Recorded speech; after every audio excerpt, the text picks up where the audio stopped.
Hey, what's up? It's your boy Serrano. Welcome back to another video. So today we're going to be taking a look at the Samsung Galaxy A23 4G LTE. This device was actually released on March 25th, 2022. And one of the things is that it was released with Android 12. And now it's actually getting the last update for the Android 14. But it's still going to get security patches as well. But if you're brand new to the channel, I truly appreciate you for coming through. If you're new, but if you're already a part of the crew, salute.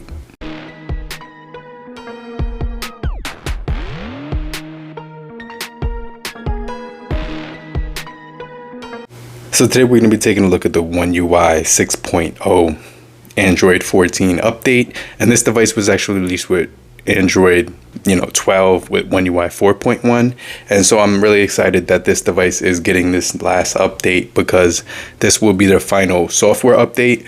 But it's going to be getting security patches after this for a few more years, which is actually pretty cool that this device did last this long.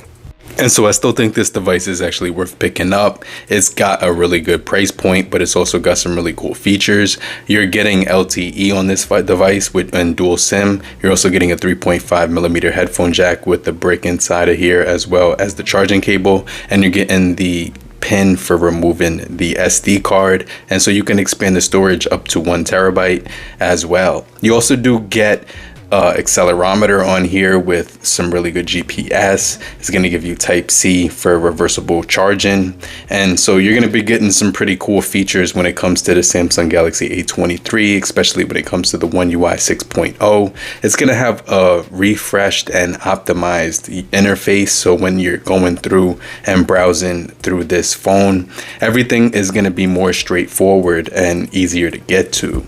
Now, there's probably way too many features to actually touch on, so I'm going to be talking about some of the ones that actually stand out when it comes to looking at this smartphone. So I definitely did recognize the new quick panel. It's going to give you a compact panel with notifications that appear when you swipe down, and you're also going to be able to hide notification from the view. And so you also do get more of an optimized look. You can quickly access your brightness control.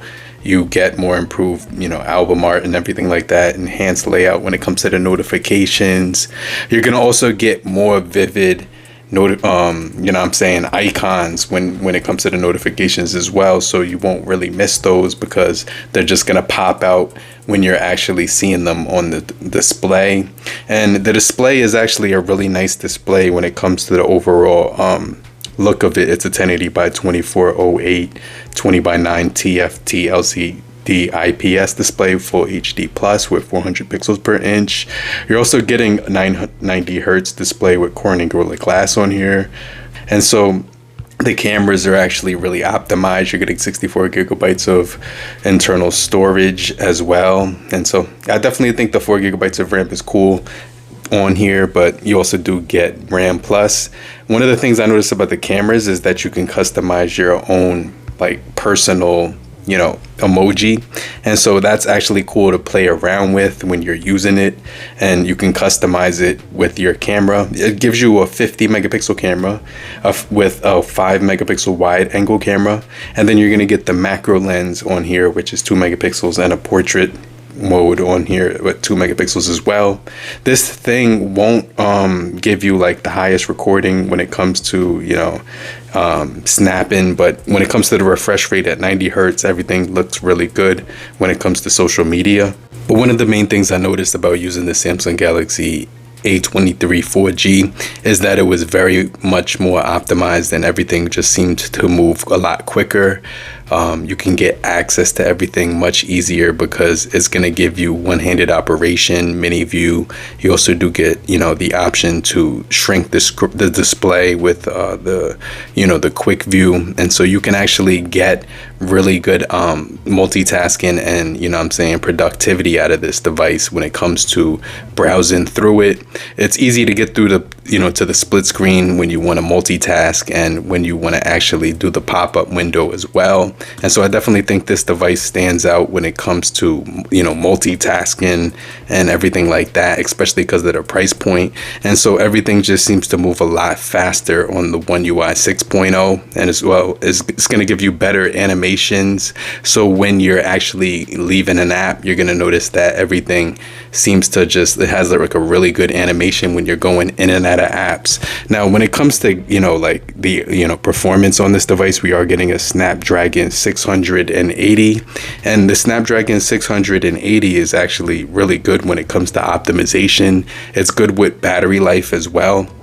And so, you're definitely going to be having a really good time when it comes to gaming on here. You get that side finger scroll on the fingerprint sensor, so you can actually pull down the notification panel. So I definitely think everything seems to be really clean. It has an Adreno 610, and it's clocked in at 2.4 gigahertz when it comes to the frequency with the 6 nanometer processing chip. So everything just seems to flow really nicely, especially when it comes to the new One UI 6.0 software. You're also getting the ability to stack widgets on top of one another so that you can actually scroll across but add your own widgets, and so you're able to basically tailor it to your own personal preference a little bit more easier. And so I did notice that when it came to, messing around with the wallpapers, it had really good haptics. And when you were actually long pressing items like the icons on here and trying to customize it, it did have really good colors, and the display was pretty bright. You don't get like a always on display on here, but I definitely think that this panel does actually look pretty good. You also get your really nice optimized weather app, which is also one of my favorites to play around with. You get your customizable labs feature, which gives you some customization when it comes to multitasking on here. And then you can actually go to some of your options like gestures, which will give you double tap to lock and double tap to wake and a lot more. And you get your side key customization on here. So that's one of my favorite features to play around with. While double tapping that, I can actually open my, flashlight much quicker. But I definitely think that Samsung did a really good job when it came to the Samsung Galaxy A23. But let me know what you guys think down below in the comment section about the One UI 6.0 software with the Android 14 coming to the A23. And I'm going to check you guys later. But if you found this video helpful in any way possible, make sure you hit the like button. And I just want to remind you to type "I'm still here" so I know you're still kicking it with me. And I'm going to check you guys later. I'll hit you back later, crew. Peace.